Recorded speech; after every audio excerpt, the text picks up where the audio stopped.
مجھے ایک بات بتاؤ، آپ کی بیٹی کے لیے کوئی شخص رشتہ لینے کے لیے آیا، آپ نے اس سے پوچھا آپ کے والد صاحب کیا کرتے ہیں؟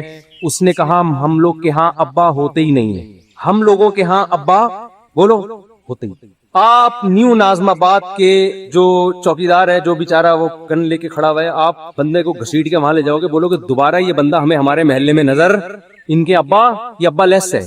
ابا نہ ہونے کا مطلب کیا ہے؟ کہ اماں کی شادی نہیں ہوئی ہے، پتہ نہیں کہاں سے ایدھی سینٹر سے اٹھا کے لے آیا، کیا کیا ہے۔ انگریزوں کے ہاں یہ چیز بری، بولو بعض انگریزوں کے ابا ہوتے ہیں، بعض لوگوں کے ابا نہیں ہوتے، لیکن ان کے ہاں اس کو برا نہیں سمجھا جاتا۔ کیوں؟ اس لیے نہیں کہ انہوں نے 100 سال پہلے قانون سازی کی تھی عقل مندوں نے، اور بیٹھ کے کہ یار ابا ہونا نہ ہونا کوئی اتنا بڑا مسئلہ نہیں ہے۔ اصل میں جب ابا لیس معاشرہ ہو گیا، زنا پھیل گیا، ولد الزنا بچوں کی بھرمار ہو گئی، تو انہوں نے ابا ہونا یا نہ ہونے کو کاغذات سے کیا کر دیا؟ ختم۔ تو یہ ہے جس عذاب میں پہلے مبتلا ہوئے اس کو قانونی شکل دے۔ یہ اس کی مثال دے کے ایک بات سمجھاتا ہوں۔ دیکھو آپ محلے کے بڑے تھے، آپ بڑے سیاستدان تھے، آپ صدر بھی آپ تھے، وزیر اعظم بھی آپ تھے، سارے اختیارات آپ کے پاس تھے، لیکن آپ کو ایک برائی کی عادت پڑ گئی سٹا لگانے کی۔ آپ چرس پیتے تھے، معذرت آپ نہیں پیتے تھے، ایک مثال دے رہا ہوں۔ اب کیا ہے کہ لوگ آپ کی تعریف کرتے ہیں، بندہ بہت اچھا ہے لیکن ہے چرسی، بندہ بہت اچھا ہے لیکن ہے کیا؟ چرسی۔ اب آپ کے پاس ایک آپشن ہے، یا تو چرس چھوڑ دو، یہ چھوٹ نہیں رہی آپ سے، تو پھر آپ کیا کرو گے؟ چرس کی پیکنگ اچھی کر دو گے آپ، اور چرس کا نام چینج کر کے اینٹی ڈپریشن ٹیبلٹ، کیا خیال ہے؟ اس پہ برائی کا لیبل آپ کیا کر دو گے؟ ہٹا دو گے، تاکہ لوگ مجھے چرسی چرسی نہ کہیں، مجھے مہذب کہیں، اور پھر آپ کا مقام اتنا بڑا ہوگا کہ تھوڑے دنوں میں جو چرس نہیں پیتا ہوگا لوگ اس کو دقیانوس، پینڈو، جاہل سمجھیں گے۔ چرسیوں کی معاشرے میں کیا ہوگی؟ عزت۔ پھر اگر کوئی آپ کے گھر میں رشتہ لے کر آئے گا، آپ کہتے ہیں بھائی پیتا ہے کہ نہیں پیتا، وہ کہے گا نہیں پیتا، دقیانوس، بیکورڈ، دفعہ یہاں سے۔ خدا کی قسم یہی کیا گورے نے ہمارے ساتھ۔ جو لڑکیاں پردہ کرتی ہیں، اسکارف لیتی ہیں، حجاب کرتی ہیں، گھروں میں رہتی ہیں، بھائی کا احترام، باپ کا احترام، ماں کا احترام، کسی غیر مرد کی طرف نظر نہیں اٹھانا، جب نکاح کا موقع آیا ابا سے پوچھا، ابا نے کہا ہاں بھائی ٹھیک ہے، عزت کے ساتھ رخصت کر دی، شوہر کے ساتھ وفا کر رہی ہے۔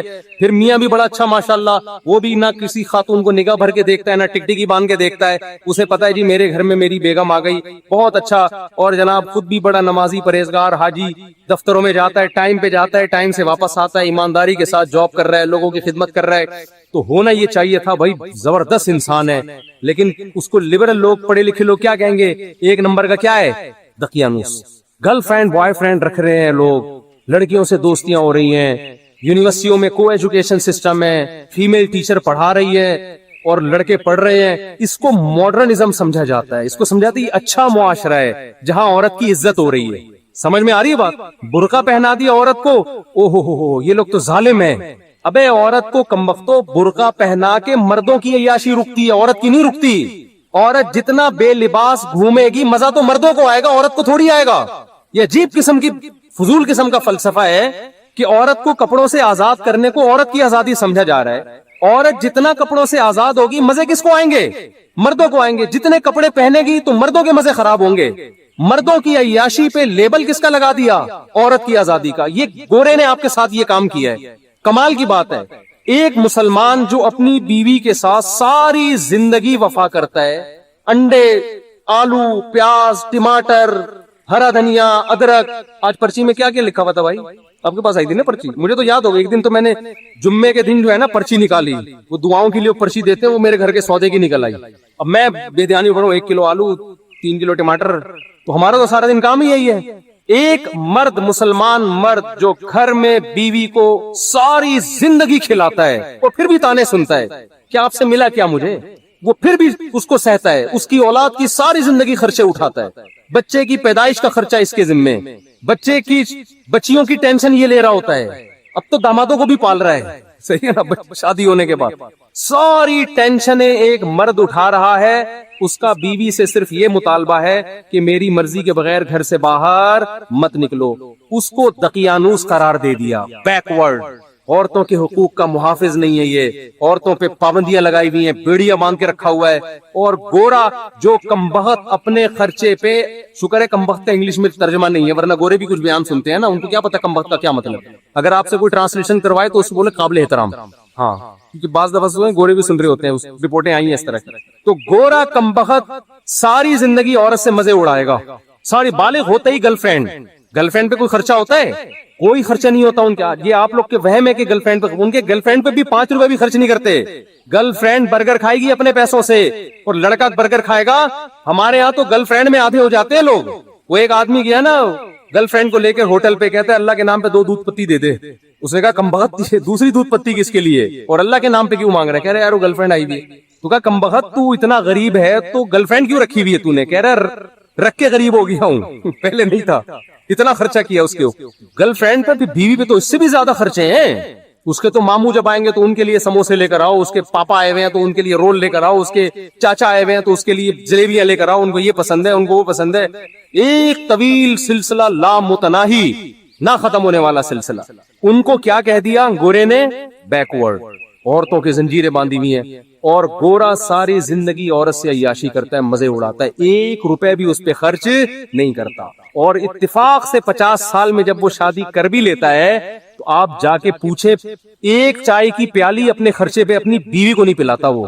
تو اس بدماشی, یہ چرس ہے نا, یہ وہی ہے کہ چرسی تھے. نام کیا رکھ دیا؟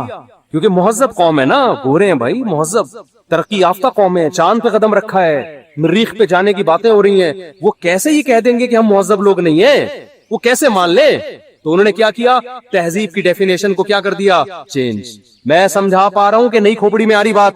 انہوں نے تہذیب کی ڈیفینیشن کیا, کیونکہ یہ تانا کہ ہم ان کمبختوں کو, ہمارے جیسوں کو ہم کہیں یہ مہذب ہیں, ان کے ابا ہوتے ہیں, ان کے بیوی ہوتی ہے, ان کے ماموں ہوتے ہیں, ان کے چاچو ہوتے ہیں, ان کے سالے ہوتے ہیں, یہ مہذب ہیں. نا نا نا نا, مہذب تو ہم ہیں. ابے تم کہاں سے مہذب ہو گئے؟ تم تو شراب پیتے ہو, تم تو زنا کرتے ہو, تم تو عورت سے وفا نہیں کرتے, تم تو ابا کو اولڈ ہاؤس میں جمع کرا دیتے ہو. بڑھاپے میں تو جنت کمانے کا ٹائم ملا تھا تمہیں ان کی خدمت کرتے, تم اس وقت ابا کو اولڈ ہاؤس میں جمع کرا دیتے ہو. وہ کہتے ہیں اس سے کیا ہوتا ہے؟ اولڈ ہاؤس میں ان کی خدمت گورنمنٹ کرتی ہے, زیادہ اچھے طریقے سے پلتے ہیں وہ. اور اگر لڑکی راضی ہے تو ہم نے زنا کر لیا, تو زنا کیا ہے؟ یہ تو آپس کے ریلیشن ہے. انہوں نے تہذیب کی ڈیفینیشن کو کیا کر دیا؟ چینج. مذہب ہمیں اس ڈیفینیشن کو چینج کرنے بولو نہیں دیتا. مذہب کہتا ہے لا تقربوا الزنا. 2 قسمیں ہوتی ہیں, ایک جانور میں بھی ہے, کچھ جوڑے بنا کے رہتے ہیں اور کچھ گدھے گھوڑوں کی طرح رہتے ہیں. تم نے گدھے گھوڑے نہیں بننا, تم نے نکاح کر کے رہنا ہے. تو اللہ نے کیا کہا؟ پیدائش کا مقصد ہے اچھا بننا, اور اچھے کو ڈیفائن بھی اللہ نے خود کر دیا کہ اچھا وہ ہے جس کو میں اچھا کہوں گا. اللہ نے کہا سود مت کھاؤ, مزاربہ, شرکت, اجارہ کے طریقے پر پیسہ کما سکتے ہو, سود کے طریقے پر تمہیں پیسہ کمانے کی اجازت نہیں ہے. اللہ نے کہا کہ یہ تمہارا باپ ہے, اس کے سامنے تم نے اف کیا تو تم اللہ کی نظر میں برے لوگوں میں شامل ہو جاؤ گے. بدنظری کی اجازت نہیں ہے. تو یہ دوسرا فرق ہے. تیسرا فرق کیا ہے؟ یعنی غیر مسلم میں اور ہم میں 2 فرق میں نے بتا دیے. تیسرا اور آخری فرق بتا کے اپنے بیان کو ختم کرتا ہوں. دیکھو تیسرا فرق کیا ہے. اسلام نے آپ کو رہبانیت کی اجازت نہیں دی ہے. آپ کہہ سکتے ہیں نا ہمارا ہدف جب آخرت ہے تو مفتی صاحب پھر ہم ڈاکٹر بننے کو چھوڑ دیتے ہیں, کیا خیال؟ پھر ہم سائنٹسٹ بننے کی کوشش, بولو نا, نہیں, پھر ہم اللہ اللہ کرتے ہیں, بس بیٹھ جاتے ہیں مسجد میں مصلی ڈال کر. یہ نہیں ہے. لا رہبانیت فی الاسلام. نبی صلی اللہ علیہ وسلم کے پاس چند صحابہ آئے, انہیں ایک نے عرض کیا یا رسول اللہ میں ساری رات تہجد پڑھوں گا, کبھی آرام نہیں کروں گا. ایک نے کہا میں زندگی بھر کبھی نکاح نہیں کروں گا. ایک نے کہا میں گوشت نہیں کھاؤں گا. آپ نے کیا اس عمل کو رہبانیت قرار دیا اور فرمایا میں تو نکاح بھی کرتا ہوں, میں تو آرام بھی کرتا ہوں. من رغب عن سنتی فلیس منی, جو میرے طریقے سے ہٹے گا وہ مجھ سے نہیں ہے. لیبل وہ اچھا لگا رہا ہے لیکن اس کو اللہ اچھا نہیں کہے. آپ کو کوئی کام کرنے سے نہیں روکا. آپ نے جو ہدف بنانا ہے نا, آخرت ہدف ہے. لیبلوکم ایکم احسن عملا, کہ اللہ دیکھنا چاہتے ہیں اچھا عمل کون کر رہا ہے. تو اچھے کی ڈیفینیشن میں یہ قطعاً نہیں ہے کہ آپ ایجوکیشن چھوڑ دو, آپ ترقی کرنا چھوڑ دو. نا نا نا نا نا. اچھے کی ڈیفینیشن میں قرآن نے بیان کیا ومن اراد الآخرہ, جو بھی کام کرو آپ اس میں نیت کیا کرو؟ آخرت. یہی وجہ ہے کہ جب اسلام دنیا میں آیا تو سائنسدان بھی ہمارے ہی ہوتے تھے.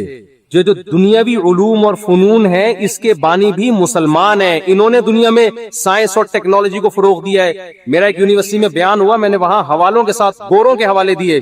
انگریز یہ کہتا ہے کہ اگر اسلام دنیا میں نہ آتا اور مسلمان سائنٹسٹ پیدا نہ ہوتے تو آج ہم جس ترقی تک ہیں آج سے 500 سال بعد یہاں پہنچتے. مسلمان سائنسدانوں نے 500 سال کا سفر انسانیت کا بچا لیا ہے.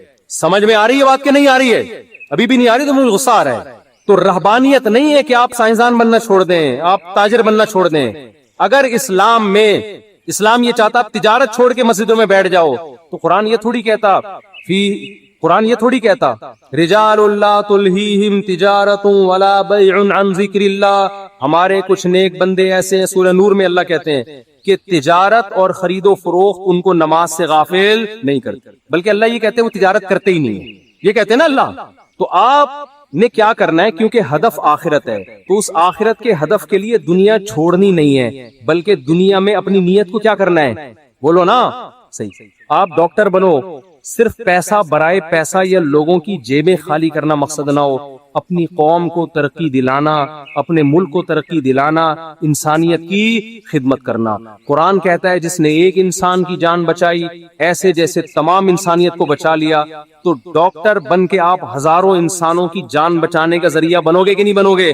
تو جو آپ کا بچہ میڈیکل کالج میں جا رہا ہے، آپ نے پلاننگ کیا کرنی ہے؟ بیٹا میں تجھے انسانیت کی خدمت اور آخرت کے لیے ڈاکٹر بنا رہا ہوں، لوگوں کی جیبیں کاٹنے کے لیے اور ایسے نسخے لکھنے کے لیے کہ ایسی دوا لکھ کے دی ہے جو ڈاکٹر کے ماموں کی دکان کے علاوہ کہیں اور پوری دنیا میں مل ہی رہی ہے.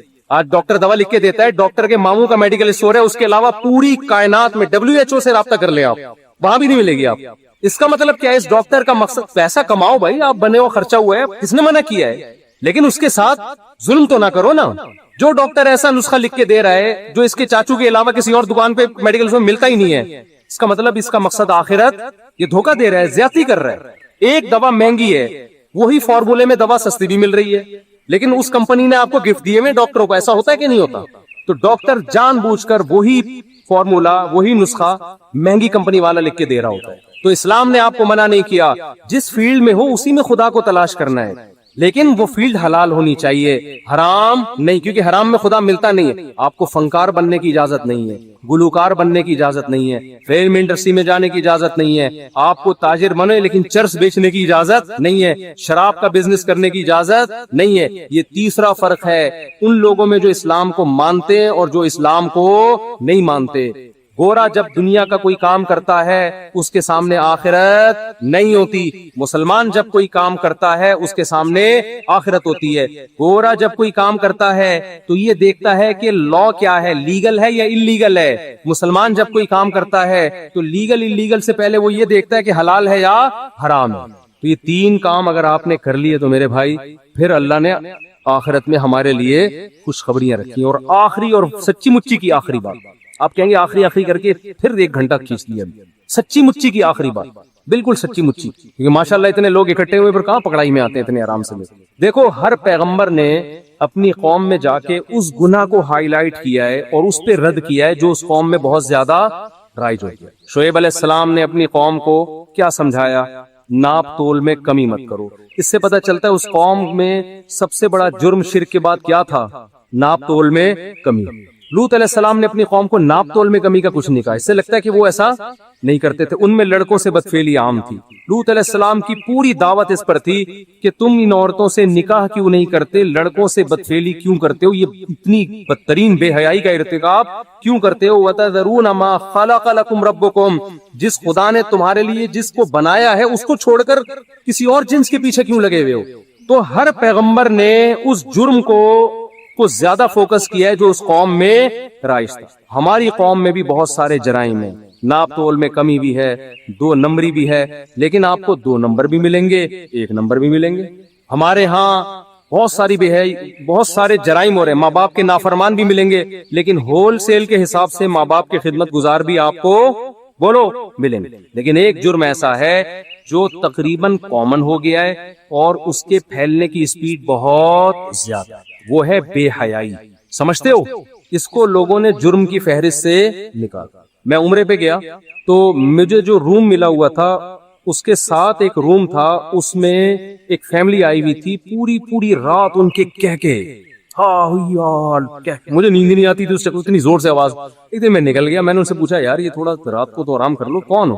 تو پتا چلا جی کزنوں کے ساتھ لڑکوں کا گروپ آیا ہوا ہے عمرہ کرنے کے لیے. میں نے ان سے کہا دیکھو عمرہ کرنا فرض نہیں ہے، لیکن آپ کی جو فیمیل کزن ہے اس کا آپ سے پردہ کرنا بولو بالفرض پردہ نہیں کرتی تو کم از کم فری تو نہ ہو نا. ہاں ہاں ایک جوان کزن بیٹھے ہوئے ہیں, یہ لڑکیاں بیٹھی ہوئی ہیں اور ایک ہی کمرے میں سو بھی ادھر ہی رہے ہیں, گپے بھی ادھر ہی مار رہے ہیں. یہ کتنی بڑی خدا کے غضب کو دعوت دینے والی بات. ہم ہندو تھوڑی ہیں, ہم کوئی کافر تھوڑی ہیں, انگریز تھوڑی ہیں. محرم نا محرم کا کی اصطلاح انگریزوں میں ہے, بولو نا. وہ مذہب کو نہیں مانتا, جیسے چائنا والے مذہب کو نہیں مانتے. وہ کھانا کھانے سے پہلے یہ نہیں دیکھتے کہ حلال ہے حرام ہے پاک ہے نہ پاک ہے. وہ کہتے ہیں پروٹین فل آف پروٹین ہے یا نہیں. وہ کتا بھی کھا جاتے ہیں کیونکہ کتے میں گائے سے زیادہ پروٹین ہے ان کی رائے کے مطابق.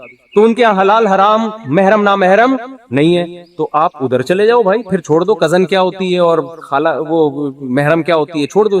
اسلام نے تو پورا ایک دیوار کھینچی. اور سورہ نور میں بھی سورہ حجاب میں بھی پوری ڈیٹیل قرآن نے بیان کی ہے. یہ محرم ہے اور یہ نامحرم. لا یبدین زینتہن, عورت اپنی زینت کو ظاہر نہیں کر سکتی الا لآبائہن, سوائے اپنے باپ دادا کے سامنے, بعولتہن, اپنے شوہر کے سامنے, اور ابناء بعولتہن, ابناء بعولتہن, اپنے شوہر کے بیٹے جو ستیلا بیٹا ہے.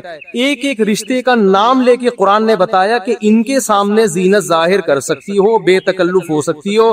اس کے علاوہ ساری دنیا کے سارے مرد تمہارے لیے کیا ہے, نامحرم. آج ہم ماڈرن ہوتے ہوتے اتنے ماڈرن ہو گئے ہیں کہ محرم نامحرم کی ٹرم ایک مولویوں کی ٹرم سمجھی جاتی ہے, دقیانوس لوگوں کی ٹرم سمجھی جاتی ہے. کوئی نوجوان اپنی کزن سے ہنس ہنس کے بات نہیں کر رہا, رشتہ دار اسے کہیں تمہاری کزن ہے یار گپ شپ لگاؤ, وہ کہے یہ میری لیے نامحرم ہے. کیا کہتے ہیں, دقیانوس, پرانے خیالات. انسان کا دل صاف ہونا چاہیے. میں سمجھا پا رہا ہوں اپنی بات؟ او بھائی کیا ہو رہا ہے یہ معاشرے میں؟ خدا نہیں چھوڑے گا, دنیا کچھ نہیں, دنیا تو آپ کی اور عزت کرے گی. بڑا لبرل ہے, بڑا ماڈرن ہے, بڑا ماڈرن ہے. خدا نہیں چھوڑے گا, یہ یاد رکھو. یہ جو اللہ بھینس کے دودھ پلا رہا ہے نا ہمیں, سوکھے چارے کھلا کھلا کے بیچ سے خربوزے نکال رہا ہے, اس کا اللہ ہم سے قیمت لے گا. پوری قیمت نہیں, صرف اتنی کہ تم نے شکر ادا کیا. کہ پوری قیمت تو کوئی بھی نہیں دے سکتا. اللہ اتنا پوچھے گا کہ خربوزے کھا کے اور میری نعمتیں صبح شام کباب پراٹھے کھا کے, کمبختو میں نے تمہیں یہ بتایا تھا کہ یہ محرم ہے یہ نامحرم ہے, یہ فرق تم نے کیا کہ نہیں کیا. اگر آپ لبرل بن رہے ہو, خدا کو آپ کے اسلام کی کوئی ضرورت نہیں ہے. تو مجھے بڑا تعجب ہوا کہ یار اب عمرے جیسے مبارک سفر میں بھی یہ ہو رہا ہے. کزنے ہاں وہ پوری رات کہہ کے لگ رہے ایک کمرے میں. تو میں نے ان سے کہا, میں نے کہا اول تو کزن کو چاہیے اپنے میل کزن سے پردہ کرے. پردہ نہیں کرتی, بے تکلف تو نہ ہو نا. بے تکلف بھی ہوتی ہے, اس سفر میں تو نہ ہو, کم از کم اس سفر میں تو نہ ہو. یہ تو عمرے کا سفر ہے. مذہب چند رسومات کا نام رہ گیا ہے جو اسلام کی. یہ پتہ ہے کیا ہے, اس بے حیائی سے آہستہ آہستہ ہمارا فیملی سسٹم کیا ہو جائے گا, تباہ. گورے آج جو گدے گھوڑوں والی زندگی گزار رہے ہیں نا, ابا کا ہی نہیں پتا, ان کے تو خالہ چچا ہی نہیں ہوتی. کبھی سنا اوباما صاحبہ کی خالہ آئی ہوئی ملنے کے لیے, عید پہ بلایا انہوں نے, اس ہوں گی, مجھے میں اتنا بڑا الزام نہیں لگاتا کسی پہ, لیکن کوئی ویلیو نہیں ہے ان کے یہاں. تو یہ آہستہ آہستہ جو بے تکلفیاں ہو رہی ہیں نا براڈ مائنڈڈ بن کے, اس کی سزا آپ کی نسلوں کو بھگتنی پڑے گی. کیونکہ یہ براڈ مائنڈڈ بڑھتے بنتے آپ پھر وہ حدود آہستہ آہستہ کراس کرو گے جو آج آپ برا سمجھ رہے ہو جس کو, لیکن کل وہ حدود کراس ہوں گی. یونیورسٹیوں میں فیمیل ٹیچرز پڑھا رہی ہیں, لڑکے ان سے فری ہو رہے ہیں, ہاں وہ گپ شپ لگا رہے ہیں, کہہ رہے ہیں براڈ مائنڈڈ, ہماری نیت صاف ہے. آپ کی نیت صاف ہو یا نہ ہو, آپ کو نامحرم سے فری ہونے کی اجازت اللہ نے آپ کے لیے, آپ کی دلچسپی کے لیے صرف اور صرف آپ کی بیوی کو بنایا ہے. اس کے علاوہ اللہ نے آپ کے لیے کسی اور کو نہیں بنایا. جتنا فری ہونا ہے, ہاں ہاں ہی کرنا ہے, بیوی کے ساتھ بیٹھے گا, اس کو لفٹ کرانے کے لیے تیار نہیں. کتنی عورتیں کہتی ہیں کہ ہمارا میاں گٹر کے ڈھکن پہ بیٹھا رہتا ہے سارا دن باہر, اور ہاں ہاں گپ شپ ہو رہی ہے, لڑکوں وہ دیکھ رہی ہوتی ہے کھڑکی سے جھانک کے, اور بڑی گپیں چل رہی ہیں, اور اندر آتا ہی ایسے جیسے ناک پہ مکھی بٹھا کے آئے. یہ ہو رہا ہے, یہ خدا کا خوف نہیں ہے نا. بیوی سے مسکرا کے بات کرنے پہ صدقے کا ثواب ملے گا, سالی سے مسکرا کے بات کرنے پر کوئی ثواب بولو نہیں ہے, کوئی ثواب نہیں. تو ہمارا خاندانی نظام آہستہ آہستہ کیا ہو رہا ہے, تباہ. اور خواتین کہتی ہیں ہمیں پردہ نہیں کرنا. بھائی آپ جب دفتروں میں لڑکوں کے ساتھ بیٹھ کے جاب کرو گی تو جو میرڈ لڑکا ہے نا, اس کی اپنی گھریلو لائف کیا ہوگی, خراب ہوگی. وہ آپ میں زیادہ دلچسپی لے گا, بیوی اسے بوجھ لگے گی. اور آپ میں بھی دلچسپی انٹرٹینمنٹ کے لیے لے گا, شادی کرنے کے لیے نہیں لے گا. چاہے میرے 4 شادیوں پہ 100 بیانات سنے ہوئے اس نے, پھر بھی نہیں لے گا. وہ بیان سن کے انجوائے کرے گا, باقی کہے گا چھوڑو یار, ایک کی ٹینشن اتنی ہے کہ روزانہ آلو پیاز ٹماٹر لانے پڑتے ہیں تو پھر 4 دفعہ لانے پڑیں گے. تو اللہ نے عورت کو پابند کیا کہ وہ پردہ کرے, اور مرد کو پابند کیا کہ وہ نامحرم سے فری بولو مت. تو یونیورسٹیوں میں جو طلبہ ہیں, اسٹوڈنٹس پڑھتے ہیں, کو ایجوکیشن سسٹم ہے, اس کو ختم کرنا ہمارے کنٹرول میں نہیں ہے. میں تو کے پی کے جب بھی جاتا ہوں نا, پشاور اور کاغان, ناران, ان علاقوں میں کہتا ہوں خدا کا واسطہ اپنی نسلوں کی حفاظت کرو, کو ایجوکیشن سسٹم اپنے کلچر میں نہ آنے دیں. اتنے کیسز ہیں کو ایجوکیشن سسٹم کی تباہی بربادی.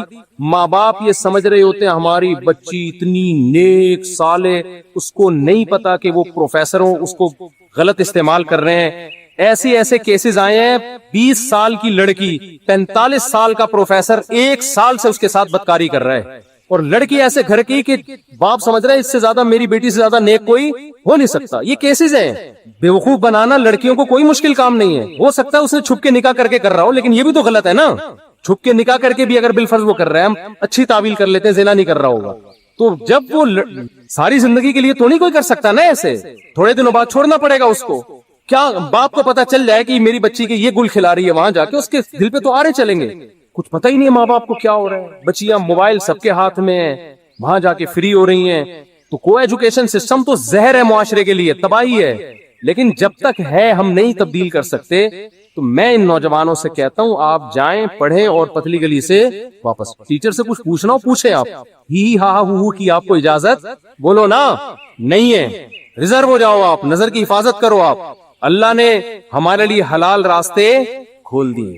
نکاح کرنا پیغمبروں کی سنت ہے, بیوی سے محبت کرنا پیغمبروں کی سنت. ہمارے نبی جب گھر میں آتے مسکراتے چہرے کے ساتھ آتے تھے. آج دفتر میں جب کسی کلیگ سے بات ہوتی ہے نا, جو لیڈی ہو, بہت مسکراتے چہروں کے ساتھ بات ہوتی, اور جب گھر میں آتے ہیں بیگم کے ساتھ بات کرنے کا ٹائم ہے ہی نہیں. ہوتا ہے شروع میں 1-2 مہینے بڑے اچھی انجوائے کرتے ہیں لائف کو, گھوم رہے ہیں. اب تو فیس بک پہ تصویریں بھی ڈالنا شروع کرتی ہیں اپنی بیگم. اس کا بھی عورت کو نقصان ہو رہا ہے. یہ جو ہمارے معاشرے میں کلچر ہے نا اپنی بیویاں دکھانے کا, کیونکہ لڑکے یہ کام کرتے ہیں شو مارنے کے لیے. اس سے نقصان یہ ہوتا ہے کہ کسی کی بعض دفعہ انسان کو کوئی کم صورت والی لڑکی پسند آ رہی ہوتی ہے کسی بھی وجہ سے. ایسا بھی ہوتا ہے کہ اخلاق اچھے ہیں, خاندان اچھا ہے, کوئی بات نہیں, شکل اچھی نہیں ہے, عمر بھی زیادہ, میں کر لیتا ہوں. ایسا بہت ہوتا ہے. لیکن اب لڑکے اس چکر میں نہیں کرتے کہ یار دوستوں کو ہم تصویر کیا دکھائیں گے, دوست مذاق اڑائیں گے, فیس بک پہ ہم کیا ڈالیں گے. اللہ نے چھپا دیا تھا نا کہ یہ بیوی ہے, اس کو کیا کرنا ہے, یہ تمہارے گھر کی زینت ہے, اس کو چھپاؤ. دوستوں کے سامنے اس کو دکھانے کی ضرورت نہیں ہے. تو انسان کہتا ہے بھائی میں محبت کرتا ہوں. مجھے ہمارے ایک جاننے والے تھے, ان کی وائف بہت ہی بدصورت, تو میرے ایک دوست گئے ان کے گھر کھانا کھانے کے لیے, اور کہا یار تم اتنے حسین جمیل آدمی ہو, تم نے بیوی کیا کیا لے کر آ گئے نا, وہ تمہاری تو وائف خوبصورت, وہ پوری دنیا کو دکھا رہے تھے. وہ تو بیگم صاحبہ نے کہیں کھانا بنایا, اتنا مزے کا کھانا تھا, یہ انگلیاں چاٹتا رہ گیا, دوست انگلیاں چاٹتا رہ گیا. یار یہ کھانا کس نے بنایا؟ اس نے کہا میری بیگم نے بنایا. کہہ رہے میں نے اس سے اس لیے شادی کی ہے. تو انسان کوئی بھی خوبی دیکھ لیتا ہے, کبھی خاندان دیکھ لیتا ہے, کبھی شرافت دیکھ لیتا ہے. بعض دفعہ انسان کا معیار کچھ اور ہوتا ہے. آپ کو بدصورت لگ رہی ہے لیکن اس کو کیا لگ رہی ہے, خوبصورت لگ رہی ہے. تو جب چھپاؤ گے تو یہ تمام مصلحتیں حاصل ہوں گی. جہاں عورت کی نمائش والا کام ہو گیا تو پھر پورا محلہ جب تک خوش نہیں ہوگا نا, آپ اس وقت تک بیوی نہیں لے کر آؤ. وہ ہے نا کہ وہ ایک چھوڑو بھی زیادہ لطیفے ہو جاتے ہیں, پھر وہ افورڈ بھی نہیں کر سکتے. تو ہمارے معاشرے کا جو سب سے بڑا المیہ ہے وہ کیا ہے, بے حیائی. انٹرنیٹ پر فحش فلمیں, لڑکیوں سے چیٹنگ, لڑکیوں سے باتیں, یونیورسٹیوں میں گرل فرینڈ, یہ کلچر اتنا عام ہو گیا ہے. میں ایک پچھلے سال اپنے گھر والوں کے ساتھ کہیں تفریح پہ نکلا ہوا, تو کہیں ہم کالام ناران کا خان ہے, بڑے خوبصورت علاقے, یہاں میں ہوٹل میں بیٹھا ہوا کچھ چائے میں پی رہا ہوں گا, تو یونیورسٹی کے لڑکوں کا اور لڑکیوں کا پورا ایک گروپ آیا, پنجاب سے کوئی یونیورسٹی سے نا لڑکے لڑکیاں, وہ کہیں گھومنے پھرنے نکلے ہوں گے. پہلے ہمیں یہ لگتا تھا جتنے بھی لڑکے آ رہے ہیں اپنی بیویوں کے ساتھ, پہلے یہ ہوتا تھا نئی شادی میں دلہن کو لے کے نکلے ہوئے. تو میں نے کہا کہ یار اتنے لوگوں کی اتفاق سے نئی شادی ہو گئی, سب اپنی دلہنوں کو لے کے نکلے ہوئے. مثال کے طور پر 30 لڑکے 30 لڑکیاں ہوں گی, پتا چلا کم بختوں میں ایک بھی میرڈ نہیں ہے, اور بڑے بے تکلف. اتنے میں اب بے تکلفی کی انتہا کہاں تک ہو گئی. میرے پاس ایک نوجوان آیا کہ میری گرل فرینڈ نے کہا ہے کہ مفتی صاحب کے ساتھ اپنی ایک سیلفی لے کر آؤ.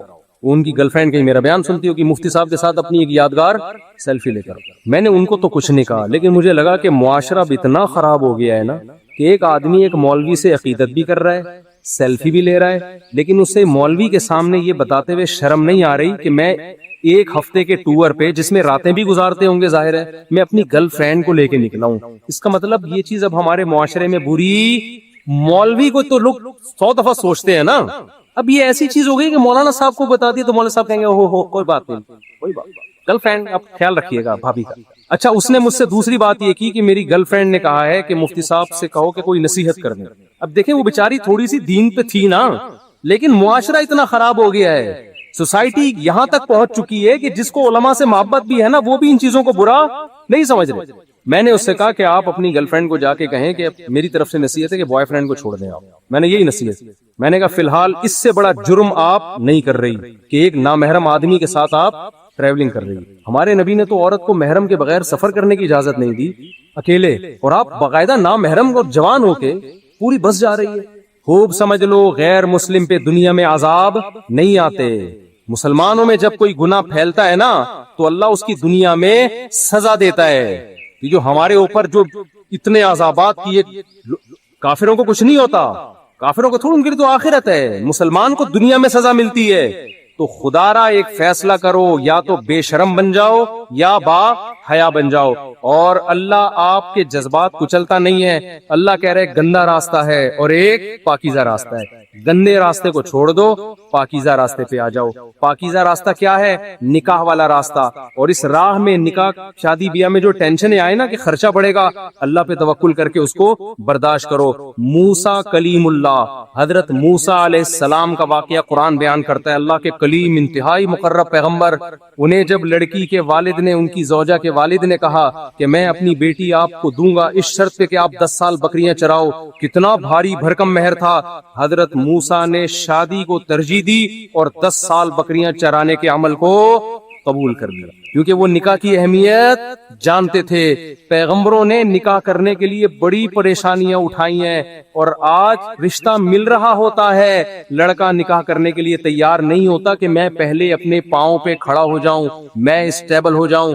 دیکھو خوب سمجھ لو، نکاح ہماری باڈی کی ریکوائرمنٹ ہے، یہ صرف سوسائٹی کی ریکوائرمنٹ نہیں ہے. اگر آپ کو شدید بھوک لگ رہی ہے، آپ یہ کہہ کے کھانے سے اوائڈ کرو گے کہ پہلے میں ذرا اسٹیبل ہو جاؤں پھر میں پراٹھے کھاؤں گا. آپ کہو گے یار جب تک میں کھاؤں گا نہیں میں اسٹیبل ہو نہیں سکتا، کیونکہ بار بار بھوک مجھے تڑپائے گی، ترسائے گی، مجھے کام نہیں کرنے دے گی. اسی طرح اللہ نے مرد اور عورت کے دل میں شہوانی جذبات رکھے ہیں. ان دونوں کا ملاپ یہ ان کی باڈی کی نیڈ ہے، ان کی فزیکل ریکوائرمنٹ ہے. یہ ریکوائرمنٹ جب تک پوری نہیں ہوگی آپ دنیا میں کوئی کام ڈھنگ سے نہیں کر سکتے. آپ آنکھ مٹکوں میں اور فوج فلموں میں ہی لگے رہو گے، اپنا ٹائم ان چیزوں میں ضائع کرو گے. تو نکاح اسٹیبل ہونے کے لیے ہوتا ہے، اسٹیبل ہونے کے بعد نہیں ہوتا. سمجھ میں آ رہی ہے کہ نہیں آ رہی ہے؟ آ رہی ہے تو عمل کر لو، نہیں آ رہی ہے تو جیسے چل رہے ہو چلتے رہو. گزارو، زندگی گزر جائے گی، مر جاؤ گے بغیر کسی پلاننگ کے. سمجھ رہے ہو؟ پھر جب قبر میں اللہ پوچھے گا نا مر ربو کا، کچھ تو کہیں گے میں فری تھنکر ہوں، اور کچھ جواب دے دیں گے ہاں جی اللہ کو مانتے ہیں. تو پھر اللہ کہے گا تو اللہ نے تو یہ کہا تھا، یہ کیوں نہیں کیا؟ تو آپ کہیں گے بھائی میں اسٹیبل ہو رہا تھا. وہ مولانا عباد اللہ صاحب ہے نا تبلیغ جماعت کے، بڑا پیارا ملفوظ ان کا. وہ کہتے ہیں لوگ کہتے ہیں پہلے سیٹ ہو جائیں پھر ہم دین پہ آئیں گے، پہلے سیٹ ہو جائیں نا، پہلے سیٹ ہو جائیں. انہوں نے کہا سیٹ آدمی جبھی ہوتا ہے جب قبر میں جاتا ہے. جب قبر میں چلا جاتا ہے اس کو لٹاتے ہیں قبلے کی طرف، کہتے ہیں اب سیٹ ہے. اب کیا ہے؟ تو پورا سیٹ وہیں جا کے ہوگا، اس سے پہلے تو پھدکتا رہتا ہے، یہ کر لو وہ کر لو، کبھی بھی اسٹیبل نہیں ہوتا. تو یہ سارے کام بغیر اسٹیبل ہوئے. بھوک لگ رہی ہے تو آدمی کہتا ہے پہلے اسٹیبل ہو جاؤں. ایکچولی ابے بھائی کھا لے یار، اس کے بعد سوچنا. مانگ کے کھا لے اگر تیرے پاس پیسے نہیں ہیں، بعد میں پیسے دے دینا اس کو. یہی ہوتا ہے نا. اسی طرح یہ نکاح آپ کی باڈی کی ریکوائرمنٹ ہے. وہ بھائی پہلے اس ریکوائرمنٹ کو پورا کرو. ہر مرد جب بالغ ہوتا ہے اس کو بیوی چاہیے اور عورت کچھ اور چاہیے. یہ ہماری باڈی کی نیڈ ہے، اس کو پورا کرو. اس کے بعد پڑھائی بھی جاری رکھو، پڑھتے بھی رہو. کوئی نہیں، یہ گورے تھوڑی ہیں یار ہم، ورنہ یہی ہو جائے گا، بچے پیدا ہوں گے اور تمبو لگا رہے ہوں گے ابا اماں کی شادی میں. تو فیصلہ کرو ہم ادھر ہے یا ادھر ہے. دفعہ ایئرپورٹ پہ خاتون نے پوچھا کہ بھئی ہمارے شوہر جو ہیں وہ ایک سال کے لیے ملک سے باہر رہتے ہیں، تو ہمارے لیے یہ تو نیچرل ہے نا. وہ کہتے ہیں ہمیں پھر برائی کے خیالات آنا شروع ہوتے ہیں. تو انہوں نے کچھ سوال پوچھے، وہ حیا کے خلاف ہیں، میں اس کو نہیں یہاں ڈسکس کر سکتا. میں نے ان سے کہا میاں کے علاوہ آپ کے پاس کوئی راستہ نہیں ہے اپنی خواہش پوری کرنے کا. تو وہ کہنے لگے پھر ہم کیا کریں؟ میاں بھی مجبور ہے. وہ کہہ رہے میں کیسے، اور اپنے ساتھ رکھ نہیں سکتا میاں، کیونکہ جو ہے وہ اس کے پاس اتنی تنخواہ نہیں ہے کہ بیوی کو رکھ سکے. تو چند کیس ایسے ہوتے ہیں. اصولی طور پر تو میاں کو چاہیے اللہ پہ توکل کرے، غریب بھی ہے نا اپنے ساتھ اپنی بیوی کو رکھے, کوئی بات نہیں, میاں بیوی دونوں روکھی سوکھی مل کے کھا لیں گے, کم پہ گزارا کر لیں گے. جو بیویوں کو چھوڑ کے 1-1 سال 2-2 سال کے لیے باہر جاتے ہیں, یہ شریعت میں بالکل پسندیدہ نہیں ہے. اللہ نے بیوی کو صاحبہ کہا ہے, ساتھ رہنے والی.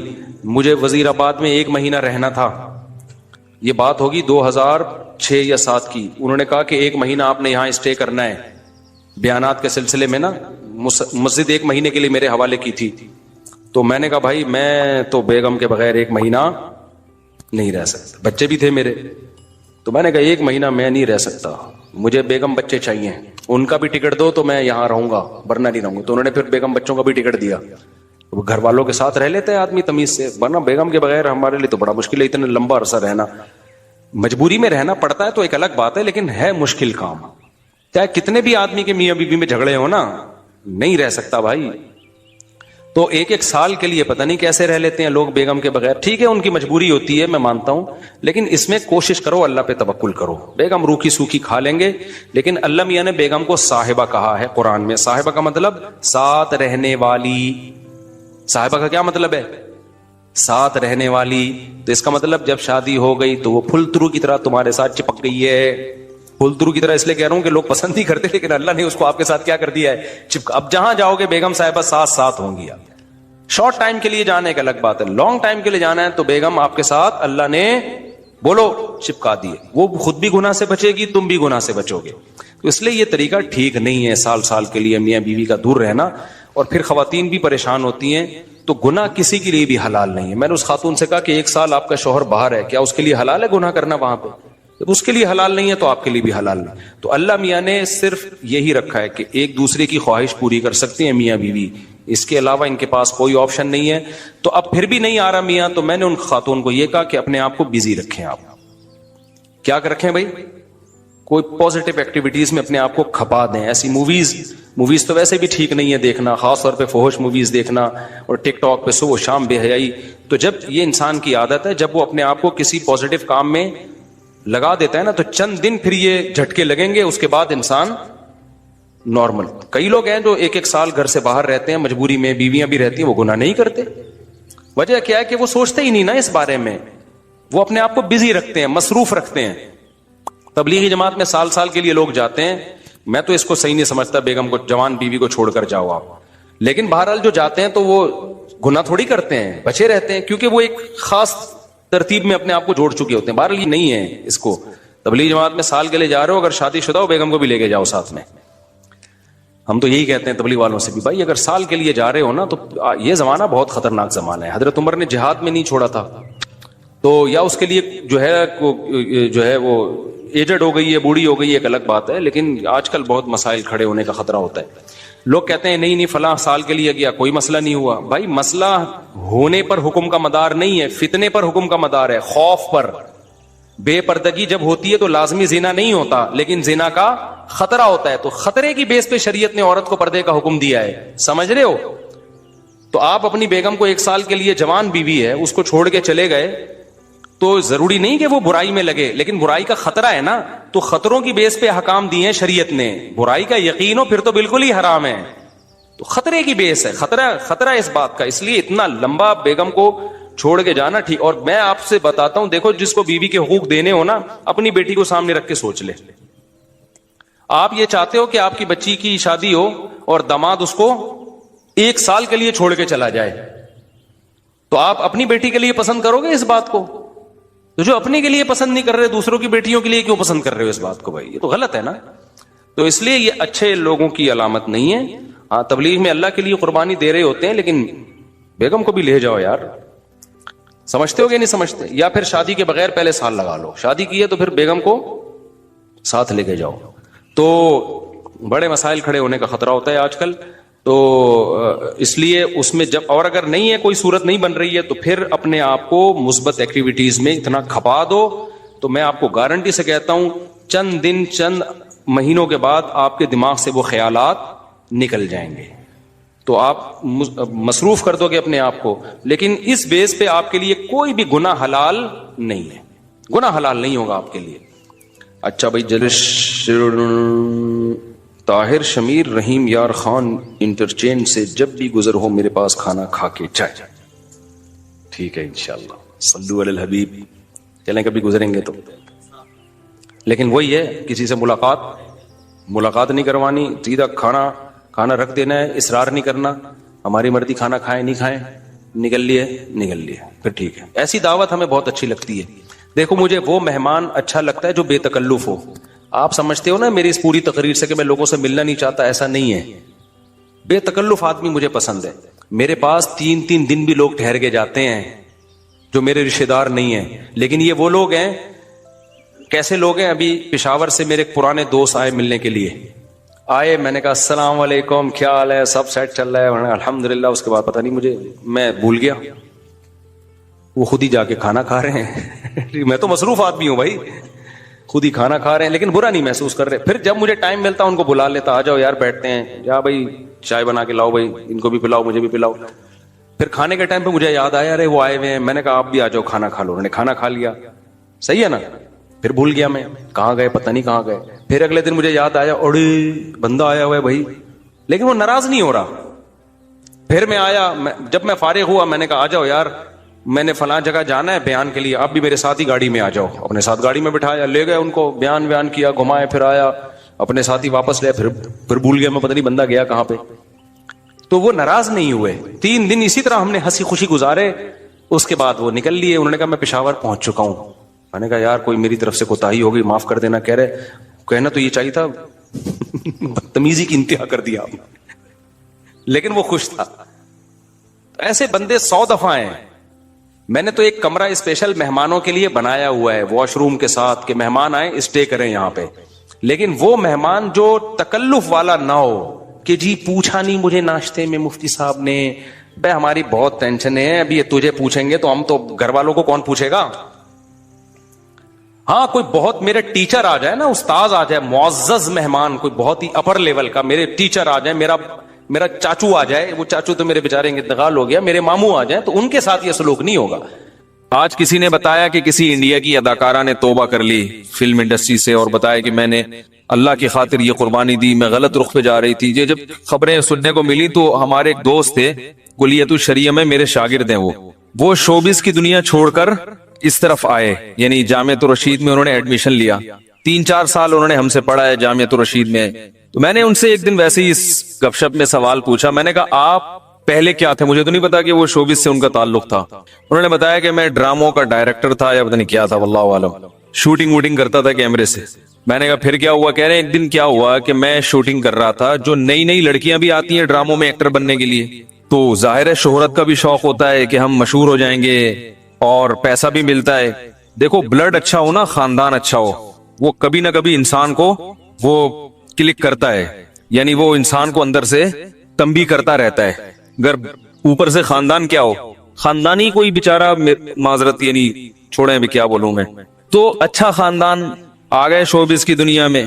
کہتے ہیں میں نے ایک لڑکی کو دیکھا جو نئی آئی ہے ڈراموں کے لیے, تو جو بھی ایکٹنگ سکھا رہا ہوتا ہے نا, جو شروع میں بتا رہا ہوتا ہے اب یہ ڈائلگ آپ نے بولنا ہے, اس طرح بولنا ہے, آپ کا اسٹائل یہ ہونا چاہیے, تو لڑکی جب شروع میں آتی ہے شوبز کی دنیا میں, اس میں ایک فطرتاً حیا اور شرم ہوتی ہے. وہ جھجک رہی ہوتی ہے ایکٹنگ کرتے ہوئے, مردوں سے بات کرتے ہوئے, مردوں کے قریب جاتے, اس میں ایک شرم ہوتی ہے قدرتی طور پر جو اللہ نے رکھی ہے, جو ہر انسان میں رکھی ہے. شرم ہی تو ہے جو انسان کو بہت سی برائیوں سے روکتی ہے. بے شرم بن جاؤ تو سب کچھ ٹھیک ہے, پھر کپڑے پہننے کی ضرورت ہی نہیں ہے. پھر کپڑے پہننے کی کیا ضرورت ہے؟ زبان بھی صاف رکھنے کی ضرورت نہیں ہے, اعمال بھی صاف رکھنے کی ضرورت نہیں ہے. تو ساری چیزوں میں انسان کو حیا اور شرم ہے, جو انسان کو, جانوروں میں یہ شرم ہی تو نہیں ہوتی, بلکہ کچھ نہ کچھ شرم اللہ نے ان میں بھی رکھی ہے. اگر آپ ریسرچ کریں نا, تھوڑی بہت شرم اللہ نے جانوروں میں بھی رکھی ہے. تو اب کیا ہے, کہتے ہیں کہ میں نے دیکھا کہ وہ لڑکی, جو اور بھی اس طرح کی لڑکیاں آتی تھی, ان کو ایکٹنگ سکھائی جاتی تھی, تو اس کو کچھ ایسی بےہودہ سی حرکت کروائی جا رہی ہے اس سے ایکٹنگ کے دوران کہ وہ ذہنی طور پر اس کے لیے تیار نہیں ہو رہی. جو بھی ڈائریکٹر صاحب تھے یا جو بھی ایکٹنگ سکھاتے ہیں, وہ گئے, انہوں نے اس کی کمر پہ ہاتھ رکھا اور اس کو تھوڑا سا ایسے کہا کہ یوں سیدھی کھڑی ہو. جب کچھ پش کیا اس کو اس طرح سے کھڑی ہو, ظاہر ہے ایک مرد کا ہاتھ پہلی دفعہ باڈی پہ لگے گا تو عورت کو ایک وہ ہوتا ہے نا, اچھا فیل نہیں ہوتا اس کو. کہہ رہے میں نے دیکھا اس کی آنکھوں سے آنسو نکل آئے, یعنی اس کو احساس ہوا کہ یہ کیا کر رہی ہوں میں, غلط. اس کو یہ احساس ہوا کہ یہ کیا ہو رہا ہے. لیکن وہی بات ہے, شہرت, پھر غلط کو میڈیا پہ صحیح کر کے پیش کیا گیا ہے. سب سے زیادہ عزت دنیا میں فنکاروں کی ہوتی ہے, اداکاروں کی عزت ہوتی ہے, ناچنے گانے والوں کی عزت ہوتی ہے سب سے زیادہ. تو ضمیر ملامت کرتا ہے, لیکن انسان اپنے ضمیر کو کچلتا ہے کہ نہیں یہ غلط نہیں ہے, یہ کیا ہے, صحیح ہے, تمہارا کیریئر بنے گا, تمہیں عزت ملے گی, تمہیں شہرت ملے گی. براڈ مائنڈڈ جب تک نہیں بنو گی تو گھر کی چار دیواری میں بند ہو کے گھٹن سے مر جاؤ گی. یہ سب چیزیں ڈائلگ ہیں جو سکھائے جاتے ہیں. جو عورت اپنے گھر کی اپنے بچوں کی ہوتی ہے, وہ بھی کوئی عورت ہے, اس نے دنیا دیکھی نہیں, لائف کو انجوائے کرنی ہے, تو یہ سب جھیلنا, یہ سب چیزیں شیطان سکھاتا ہے اور بے شرم بناتا ہے.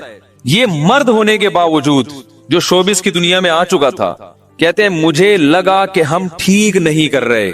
ظاہر ہے یہ بھی اس ٹیم میں تھا نا. کہہ رہے مجھے لگا کہ ہم اپنی قوم کی حیا اور شرم والی لڑکیوں کی شرم کو کھرچ کے نکال رہے ہیں. کہہ رہے کئی سال بعد, دیکھو یہ اس منظر میں اور کچھ بھی نہیں تھا, وہ لڑکی تو ایکٹر بن گئی ہوگی, جو بھی بننا تھا وہ تو پیچھے نہیں گئی, وہ تو یہ سب سوچ کے آئی تھی کہ میں نے یہ کرنا ہے. لیکن جو کروا رہا ہے نا, جو بندہ, اس کا ضمیر جاگ گیا, اس نے ملامت کی. کہتے ہیں مجھے عجیب فیل ہوا کہ یار یہ ہم غلط کر رہے ہیں. کہہ رہے مجھے یاد نہیں میں نے کبھی نماز بھی پڑھی تھی. کہہ رہے اس دن میں اسپیشل نماز پڑھنے کے لیے گیا ہوں شوٹنگ کے دوران, اسپیشل. بعض دفعہ برائی انتہا کو پہنچتی ہے نا, تو اچھائی کا لیول ری ایکشن میں انسان اتنا ہی اچھا بن جاتا ہے, ٹھیک ہے نا. نیوٹن کا لا ہے نا, ہر ایکشن کا ری ایکشن ہوتا ہے, جتنی تیزی سے ایکشن ہوگا ری ایکشن بھی اتنا ہی فاسٹ. تو ہم بچپن میں شرارتیں کرتے تھے, مکہ لگا کے چیک کرتے تھے, یہ گدی مار کے نا, کہتے ہم دیکھو نیوٹن نے کہا جتنا ٹائٹ ایکشن ہوگا اتنا ہی ری ایکشن ہو رہا ہے. تو میں چیک کر رہا تھا کہ نیوٹن کا یہ لا صحیح ہے یا غلط. تو اب کہتے ہیں میں گیا اثر کی نماز پڑھنے. کہہ رہے ہیں میں نے نماز پڑھی تو بڑا سکون ملا, حالانکہ کچھ بھی نہیں ہے, خاموشی سے کھڑے ہوئے اللہ کے سامنے ہاتھ باندھ کے. امام صاحب رکوع میں گئے, آپ رکوع میں چلے گئے, سلام پھیرو, کیسا سکون ملتا ہے نا باوضو ہو کے. خاموشی ہے مسجد میں, ادھر ہر وقت موسیقی کی دھنیں, ہر وقت ایک انٹرٹینمنٹ. لیکن کہہ رہے میں نے عصر کی نماز پڑھی, مجھے کیا محسوس ہوا, سکون. کہ یار اصل زندگی تو یہ ہے. لائف چینج کرنے کا فیصلہ کیا انہوں نے, ممکن ہے وہ میرا بیان سنے, لائف چینج کی تو پھر دو ہی آج کل 3 خطیب چل رہے ہیں آج کل سوشل میڈیا پہ بہت زیادہ, تو ان میں کسی نہ کسی درجے میں فقیر کا نام بھی آتا ہے. تو انہوں نے حضرت مولانا طارق جمیل صاحب کو سننا شروع کیا, کافی ان کو سنا, پھر کہیں ہمارا بھی بیان مل گیا ان کو, وہ بھی سننا شروع کیا. تو پھر وہ مجھ سے ملنے کے لیے آئے, مجھے تو یاد نہیں تھی ان کی کہانی. مدرسے میں ایڈمیشن لیا, عالم بنے ماشاءاللہ, اور پھر انہوں نے حرام چھوڑا اور حلال کو کیا کیا. تیسری شادی میں نے ان کی یہاں کروائی ہے, ادھر نکاح پڑھایا میں نے مسجد, وہ ویڈیو ریکارڈنگ پہ نکاح موجود ہے. کیونکہ وہ کینیڈا میں رہے ہیں یا کسی باہر ملک میں بھی رہے ہیں, تو ایک پہلی وائف ان کی کینیڈین, دوسری وائف ان کی لاہور میں یا پتہ نہیں کراچی میں, اور نکاح بھی ہم نے ہی پڑھائے ان کے. اور نکاح ایسے پڑھائے کہ جب میں, اب یہ خواتین بولیں گی پھر گھما پھر آگے ادھر ہی لے آئے بات, بھائی یہ موضوع نہیں ہے, یہ تو آ گئی اتفاق سے. اب پوری ان کے اگلے کی کارگزاری تو مکمل کرنی ہے نا, اگلے کی کارگزاری تو وہ تو سنانے دو بھائی. تو وہ پہلا نکاح تو مجھے یاد نہیں میں نے کیسے پڑھایا ان کا, یہ میں نے پڑھایا ہے کسی اور نے, میرا خیال ہے وہ بھی میں نے ہی پڑھایا تھا. ہاں کیونکہ فارم کے لیے پھر میرے پاس ہی آئے تھے, فارم میں تھے وہ, فارم کے لیے میرے پاس ہی آئے تھے. دوسرا نکاح میں نے ایسے پڑھایا کہ میں لاہور میں ایک ورک شاپ, اسلام آباد میں ایک ورک شاپ میں تھا, ان کا فون آیا کہ کراچی میں کوئی بیوہ خاتون ہے, وہ مجھ سے نکاح کرنا چاہتی ہیں, میں بھی نکاح کرنا چاہتا ہوں, تو کیا خیال ہے. میں نے کہا لائن پہ آ جاؤ, ابھی نکاح پڑھا دیتا ہوں میں نے کہا 10 سے 10:45 ٹی ٹائم ہوگا, وقفہ ہوگا, تو اس وقفے میں آپ کا نکاح پڑھا دوں گا. ٹھیک ہے بھائی. تو میں نے وقفے کے دوران وہیں فون پہ ان کا نکاح پڑھا دی. میں نے کہا کتنی ہو گئی, انہوں نے کہا 2 ہو گئی. میں نے کہا چلو اور کوئی ملے تو بتانا. بھائی اب ایک آدمی, حرام کے دروازے بند ہو گئے, پہلے دنیا تو انٹرٹینمنٹ کی ہے نا, لڑکیاں صبح شام نظر آ رہی ہیں, تو آپ نے اس پر پابندی لگا دی کہ یہ ادھر نہیں جانا. ہے تو جوان آدمی نا, جذبات تو وہی ہیں اس کے. تو میں نے کہا بھائی جو سنت طریقہ ہے پیغمبروں کا وہ کیا ہے, نکاح ہے. میں نے کہا نکاح کرو. نکاح میں فائدہ کیا ہوگا, ان لڑکیوں کی کفالت. کینیڈا سے ایک وائف ان کی, دوسری وائف انہوں نے یہاں کراچی سے, تیسری وائف یوگنڈا. کدھر بھائی, سوشل میڈیا نے فاصلے کیا کر دیے ہیں, ختم کر دیے. یوگنڈا سے ایک تیسری وائف. تو میں نے ان سے کہا, میں نے کہا بھائی کو پٹائی وٹائی تو نہیں ہے, کوئی خدا نخواستہ ایسا نہ فیس بک پہ کسی کو پھانس لیا ہو. کہہ رہے نہیں بھائی, باقاعدہ ابا سے رابطے میں ہوں, اور اس کے ابا آپ سے بات کریں گے. ابا نے مجھ سے یوگنڈا والی زبان میں بات کرنا شروع کر دی ہے. میں نے کہا یار تم تو ہم سے بھی زیادہ براڈ مائنڈڈ بن گئے ہو یار. تو وہ جو تھی پھر بہرحال ابا سے میری بات ہوئی, پھر وہ انگلش بھی جانتے تھے, کچھ ٹوٹی پھوٹی انگلش ہم نے کچھ انہوں نے چلا چلو کے بہرحال پتا چلا کہ نہیں باقاعدہ فیملی ہے, خاندان ہے, ایسا نہیں ہے کوئی پٹانا پٹونے والا حساب نہیں ہے الحمدللہ. تو بیٹھ کے پھر ہم نے یہاں تیسرا نکاح ان کا مسجد میں ریکارڈ نکاح ہے وہ پڑھایا ان کا نکاح. تو اب دیکھو یہ پیغمبروں کی سنت ہے, اس میں زوجہ آپ کو ملی, بیوی ملی, اس سے اولاد ہوئی آپ کی, ایک گھر بسا, ٹھیک ہے نا, اور پھر ان کی بیویوں میں اتفاق سے محبت بھی جو کہ عام طور پر ہوتی نہیں ہے. تو وہ اللہ کی طرف سے اللہ نے ان کے ساتھ انعام کیا کہ وہ بھی ساتھ ہی رہ رہی ہیں. وہ جو کینیڈا والی تھی وہ بھی, اس نے بھی سوکن کو برداشت کیا یہ سوچ کے کہ کینیڈین سے جب کرتے ہو تو 10 گرل فرینڈیں آتی ہیں ساتھ میں, ٹھیک ہے نا. تو اس نے یہ سوچ کے, کیونکہ ان کو زیادہ تجربہ ہے کہ بھائی یہ ایک بیوی مرد کم ہی رکھتے ہیں, زیادہ تر بیوی ایک ہوتی ہے, گرل فرینڈز بہت زیادہ. تو اس نے کہا چلو میرا میاں, اس کے یہ تو پتا ہے نا کہ بیوی ہے, یہ گرل فرینڈز تو نہیں ہے نا, سمجھدار خاتون تھی. تو اصل جو واقعہ میں بیان کر رہا تھا کہ دیکھو کہاں سے پلٹا کھایا. انہوں نے کہا کہ باقاعدہ شرم اور حیا شوبز میں کھرچ کے نکالی جاتی ہے. ضمیر انسان کا وہ اسی بیس پہ آئے کہ یار ہم لڑکیوں کو خراب کر رہے ہیں, یہ ایسی ہے نہیں. موسیٰ علیہ الصلوۃ والسلام کا واقعہ قرآن میں سنا ہے نا آپ لوگوں نے, کئی دفعہ میں اس کو بیان کر چکا ہوں. حضرت موسیٰ علیہ الصلوۃ والسلام نے 2 نوجوان لڑکیوں کو دیکھا کہ وہ کنویں میں دور کھڑی ہوئی ہیں, تو ان کی مدد کی اور کنویں سے پانی نکال کے ان کو دے دیا. قرآن کہتا ہے یہ دونوں لڑکیاں گئیں اپنے والد سے, انہوں نے کہا کہ ایسے ایک نوجوان ہے جس نے ہماری مدد کی ہے. تو والد صاحب بڑے غیرت مند تھے, انہوں نے کہا اس نوجوان کو بلا کے لاؤ, ہم اس کو اس کی اجرت دینا چاہتے ہیں. عزتدار آدمی پر جب کوئی احسان کرو تو اس کا ضمیر اس وقت تک مطمئن نہیں ہوتا جب تک وہ احسان کا بدلہ نہ چکا.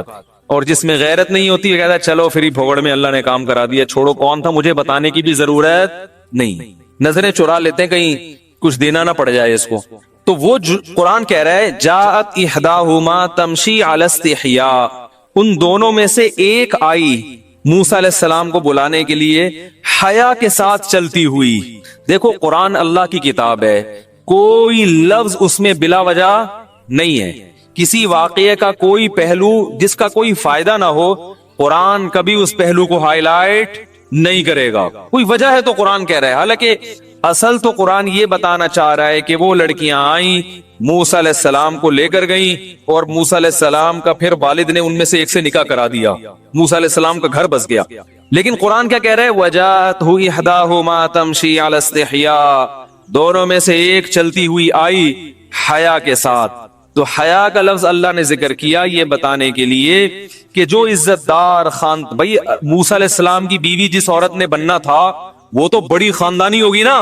اللہ پیغمبر کے لیے جس کا انتخاب کریں گے جو مسلمان عورت ہو تو اس کا انتخاب تو اللہ نے کیا نا. اور موسیٰ کلیم اللہ کوئی معمولی پیغمبر نہیں, کوہ طور پہ بلا کے اللہ جن سے ہم کلام ہو رہا ہے, تو ان کے لیے سلیکشن ایسی عورت کی ہو رہی ہے جس کی چال بھی اللہ کو پسند, شرم و حیا کے ساتھ. حیا والی چال کسے کہتے ہیں؟ راستے کے بیچ میں نہ چلنا, اپنے آپ کو پرومیننٹ نہ کرنا, ایسے نہ چلنا کہ لگے کہ کوئی جناب کوئی لڑنے کے لیے جا رہا ہے کسی سے, دیکھنے میں لگے کہ یہ ضرورت سے گھر سے باہر نکلی ہے, اسے گھر سے باہر نکلنے کا شوق نہیں ہے. تو اللہ فرماتے حیا, پتہ یہ چلا کہ بھائی اللہ کو عورت میں حیا کی صفت پسند ہے. ہاں جہاں ضرورت ہو وہاں مجبوری ہے, بعض عورتیں جہاں حیا کی ضرورت نہیں ہوتی وہاں بھی, اب مثال کے طور پر کوئی آپ سے آپ کا پرس چھین رہا ہے, آپ شرمیلی بن کے جناب ادھر سے نکل کے ادھر چلی گئی, ٹھیک ہے نا, تو یہ غلط ہے, وہاں تھوڑا سا بہادری دکھانی چاہیے. حضرت خولہ رضی اللہ تعالی عنہ تھی نا, جب میدان جنگ گرم ہوا صحابہ کو شکست ہونے لگی تو وہ انہوں نے کیا کیا, اپنا حلیہ چینج کیا, زرہ پہنی اور جنگی ٹوپی پہنی, بالکل مرد بن گئی, اور گھوڑے کی پشت پہ سوار ہو کے جو واٹ لگائی ہے وہ سمجھ رہے کہ پتہ نہیں یہ کون سا پہلوان آیا ہے بھائی, کون سا مجاہد آیا, وہ خاتون تھی. تو جہاں موقع نہیں ہے, جہاں بہادری دکھانی ہے یا کوئی مجبوری ہو وہ ایک الگ چیز ہے, لیکن عام حالات میں اللہ کو عورت میں کون سی صفت پسند ہے؟ حیا اور شرم. تو یہ جو شوبز کی دنیا ہے یہ عورت کو حیا لیس بنا دیتا ہے, اس میں حیا ختم, بالکل ختم ہو جاتا. تو جس اداکارہ نے بھی توبہ کی, اگر یہ واقعہ سچا ہے, کوئی بعض دفعہ میڈیا کوئی گھما بھی دیتا ہے بات کو, اگر یہ واقعہ سچا ہے تو اللہ نے اس سے بڑی قربانی لی ہے کہ ایسی دلدل میں جہاں انسان کی عزت کا بھی جنازہ نکلتا ہے, حیا کا بھی جنازہ نکلتا ہے, اور یہ گناہوں کی دلدل ایسی ہے اس میں ایک دفعہ پھنستے چلے گئے تو واپسی کا راستہ مشکل ہو جاتا ہے. ہمیں یاد ہے کراچی میں ایک بڑے دہشت گرد تھے, بڑے مشہور تبلیغ والے, ان کے پاس گئے تو ان تبلیغ والوں نے مجھے اپنا واقعہ خود سنایا, میں نام نہیں لوں گا کون تھا کیا تھا. کہتے ہیں ہم جب ان کے پاس گئے, ان کے بڑے قتل کیے اس دہشت گرد نے, کہہ رہے ہیں ہم ان کے پاس گئے, ہم نے ان کو تبلیغ دی. تبلیغ ہم نے یہ کی, بھائی یہ بچوں کو خاموش کرائیں یار, رحیم اللہ بھائی ذرا ان بچوں کو آپ تھوڑا دہشت گردی کا مظاہرہ کریں. تو کہتے ہیں ہم جب ان کے پاس گئے, وہ جو دہشت گرد تھا اس کو ہم نے سمجھایا, کافی دیر اس نے تھا مسلمان بہرحال, کہہ رہے ہماری دعوت اس نے بہت دیر سنی. دعوت سننے کے بعد کہا کہ اب بہت دیر ہو چکی ہے, میں بہت آگے جا چکا ہوں, اب میرے لیے واپسی. خود کہہ رہے کہ میرے لیے توبہ کا راستہ نہیں ہے, یعنی میں اتنا آگے جا چکا ہوں کہ میرا ضمیر مردہ ہو چکا ہے. خود اپنے منہ سے کہہ رہے. ظاہر ہے ایک قتل ہوتا ہے نا, انسان کا دل ہلتا ہے کہ یار میں کیا کر رہا ہوں, جوان عورتوں کو بیوہ بنا رہا ہوں, چھوٹے بچوں کو یتیم کر رہا ہوں, چند ٹکوں کی خاطر, چند ووٹ کی خاطر, تھوڑے سے پیسوں کی خاطر, پھر دوسرا قتل, پھر تیسرا قتل. تو آہستہ آہستہ ضمیر ملامت کرنا چھوڑ دیتا ہے, سخت دل ہو جاتا ہے انسان, پھر شراب بھی پینا شروع کرے گا سکون کے لیے, اور الٹے الٹے کام. کہہ رہے وہ ہم اس کو سمجھا رہے ہیں کہ بھائی توبہ کا دروازہ کھلا ہوا ہے, واپس آ جاؤ. وہ کہہ رہے کہ میرے لیے واپسی کا راستہ بند ہو چکا ہے. کہہ رہے ہم نے بہت سمجھایا, تو اس نے کہا میں اس دلدل میں پھنس چکا ہوں, واپس نہیں نکل سکتا اب میں اس سے. کہہ رہے پھر ہم نے اس سے ایک بات کی, تبلیغ والے بڑے ہوشیار ہوتے ہیں, دیکھو دعوت کا ان کو پتا ہے. انہوں نے کہا اچھا ایسا کرو, جہاں تک جا چکے ہو نا چلو واپس نہ آؤ, اس سے آگے نہ جاؤ. کیسی حکمت کی بات ہے دیکھو, ہے بھائی کہ جہاں تک پہنچ چکے ہو, چلو آپ کہہ رہے ہو کہ واپس نہیں آ سکتا, تو وہیں بریک لگا دو, اس سے آگے مت جاؤ. اس نے کہا یہ بھی نہیں ہو سکتا. یہ ہے دلوں پہ مہر, جس کا قرآن جگہ جگہ ذکر کرتا ہے, ختم اللہ علی قلوبہم, اللہ نے ان کے دلوں پہ مہر لگا دی ہے. تو شوبز کی دنیا میں جو لوگ قدم رکھتے ہیں, بے حیائی کا شکار ہوتے ہیں, اور پھر حیا آہستہ آہستہ ان کے دلوں سے نکلتی چلی جاتی ہے, پھر ان کو زنا برا نہیں لگتا, پھر ان کو بے پردگی, ننگا پن, برہنہ پن یہ برا نہیں لگتا, بے حیائی کو معاشرے میں پروموٹ کرنا برا نہیں لگتا. پھر ہوتے ہوتے ہوتے ایک ایسی سٹیج پہ جا کے پہنچتے ہیں کہ جو حیا اور پاک دامنی کے ساتھ زندگی گزار رہا ہے نا, اس پر ان کو تعجب ہونے لگتا ہے. اس پہ تعجب ہوتا ہے کہ یہ پاگل ہیں, یہ بیوقوف ہیں. یعنی ایسا ہی ہے جیسے کوئی دودھ شہد کو چھوڑ کے چرس پی رہا ہو, اور وہ چرس پینے والا تعجب کس پہ کر رہا ہے, آپ پہ. اور کرتے ہیں کہ نہیں کرتے آپ چرسی اور ہیروئنچی کے سامنے؟ آپ بتائیں یار, دودھ میں اللہ نے ایسی لذت ہے نا, دودھ میں لذت, ارے دودھ میں لذت کا نہیں پتا چلتا تو گائے کا تازہ دودھ نکالو اور صبح خالی پیٹ جو ہے نا, یہ ناشتے کے بعد ایسے منہ سے لگا کے پیو, ایسا مزہ آئے گا. ایسی لذت اللہ نے دودھ میں رکھی ہے, شہد میں اللہ نے لذت رکھی ہے. لیکن جس نے دودھ اور شہد کو چھوڑ کر, اور یہ جو اللہ نے ہمارے لیے انار پیدا کیا, اور آم کے بارے میں میں یہ کہتا ہوں کہ آم کھاؤ نہیں, آم بولو بھائی پھوڑو.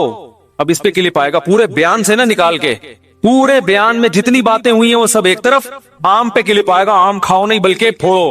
پھر وہ لاکھوں ویورز ہوں گے, لوگ کہیں گے کیا ممبر پہ بیٹھ کے آم پھوڑنے کی باتیں کر رہے ہیں. بھائی یہ تو ایک درمیان میں آم آ گیا, تو آم تو آپ کو پتا ہے آم ہے کتنا مزہ. ابھی میں ماشاءاللہ نظر بس سے اللہ بچائے, میں بہت کم کھانا کھاتا ہوں. جو لوگ میرے ساتھ بیٹھ کے کبھی کھانا کھایا نا, ان کو پتا ہے میں بہت کم کھاتا ہوں, ٹائم لیتا ہوں لیکن کھانا بہت ہی تھوڑا کھاتا ہوں. لیکن جب میٹھا آم آ جائے تو میرا خیال ہے اب تک کتنے کھا چکا ہوں, 1 گھنٹے کے اندر 7-8 تو کھا لیے ہوں گے بڑے والے, اور پھر رات کھانے کے بعد دوبارہ کھاؤں گا. تو آم کے سیزن میں گھر والوں کو بھی بولا ہوا ہے کہ بھائی یہ ایسی چیز ہے جس سے اجتناب نہیں کرنا, جتنے پھوڑ سکتے ہو پھوڑو.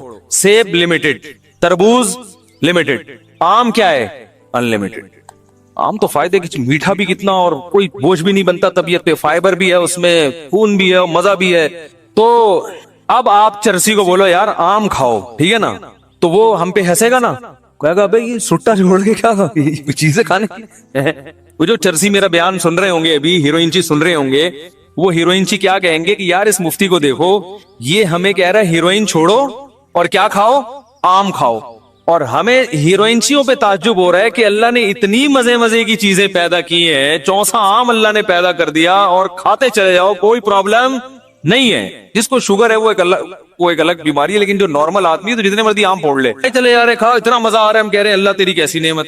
تو کیا ہم غلط ہیں یا چرسی غلط ہے؟ چرسی غلط ہے بھائی. تم نے اپنی فطرت کو بگاڑ دیا, جو بدبودار چیز تھی تم نے اپنے آپ کو اس کا عادی بنا لیا ہے. اب تمہیں خوشبودار چیزیں اچھی نہیں لگ رہی. انسان کی طبیعت میں اللہ نے حیا رکھی ہے, پاکیزگی رکھی ہے. وہ چاہتا ہے کہ میں ایک پاکیزہ لائف گزاروں, میرا ضمیر مطمئن ہو کہ میں اچھے کام کر رہا ہوں.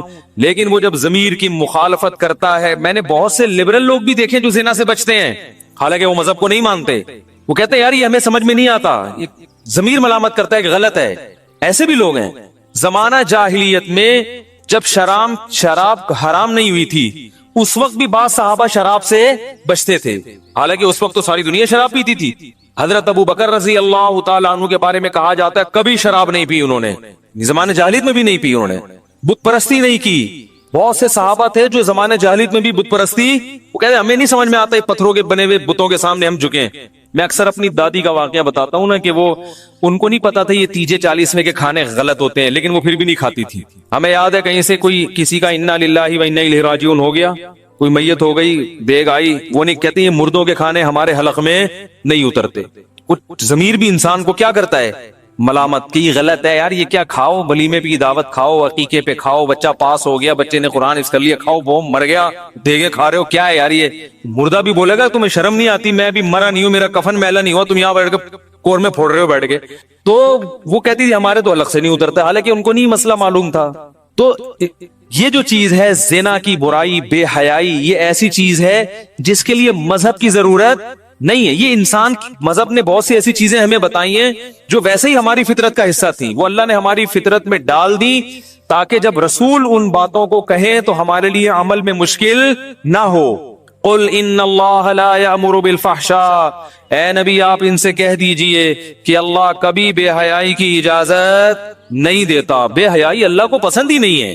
تو اب ہوتا کیا ہے, بے حیائی کر کر کے جو لوگ فلمی دنیا سے وابستہ ہیں, ایکٹر ایکٹریسز یا جو بھی ان کے ڈائریکٹر یا جو بھی عملہ ہوتا ہے, صبح شام یہی ناچ گانے, یہی لڑکیوں کے بیہودہ ڈانس دیکھ دیکھ کے جو طہارت اور پاکیزگی ہے, حیا ہے, وہ آہستہ آہستہ دل سے نکل جاتا.